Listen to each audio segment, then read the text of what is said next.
And then there's one other element I want to remind, because this is painful stuff that people don't want to talk about in Washington. She interviewed a lot of these children who related to her what happened to them on their journey when they're in the custody of the cartels. Yes, they were sexually assaulted. Yes, they were forced into labor that isn't appropriate for children under the age of 18.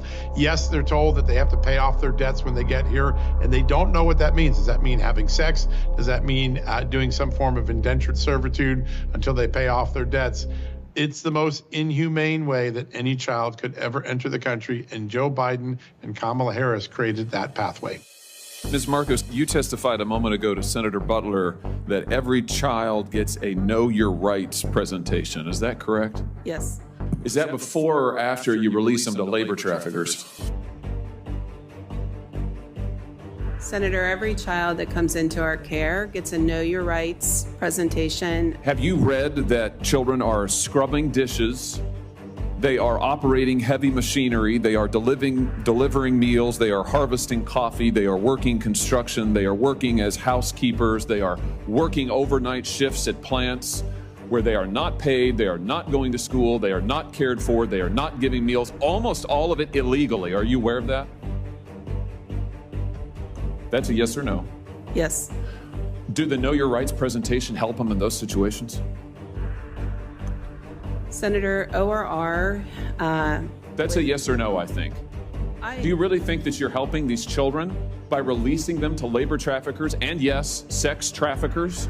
85,000 children whom you have no contact with, and your answer is we gave them a presentation before we turned them over to these people who are exploiting them on a scale not seen in this country for 100 years, a century. Do you do home visits in all cases? You can actually see where these children are being released, whose care you're putting them in? We do not do home visits in all cases. Senator, I'd really like the opportunity to talk about what we Let's look at what the secretary said to you. Mr. Becerra, the secretary, told the ORR director, that's you, right? Extraordinary times call for extraordinary people. Yes. That if she could not increase the number of discharges, he would find someone who could. That if Henry Ford had run his plants like this, he would never have become famous and rich. This is not the way you do an assembly line. Get the kids out, run them through, get them out to those sponsors, those traffickers. Why didn't you resign when he said this? Do you think that this is morally acceptable?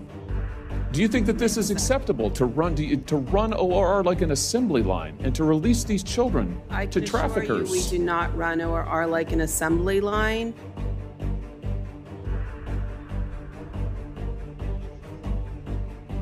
The safety and well-being of children is our top concern. Plainly, it is not your top concern because you have managed to lose 85,000 of them, and they're with labor traffickers. How many are you in regular contact with right now? I don't have the specific number. How can you not know? Why would you come to this hearing and not know? Respectfully, I would like you to do your job and not release children to human traffickers. Respectfully, that's what I would like. I'd like you not facilitate the largest child trafficking ring in American history.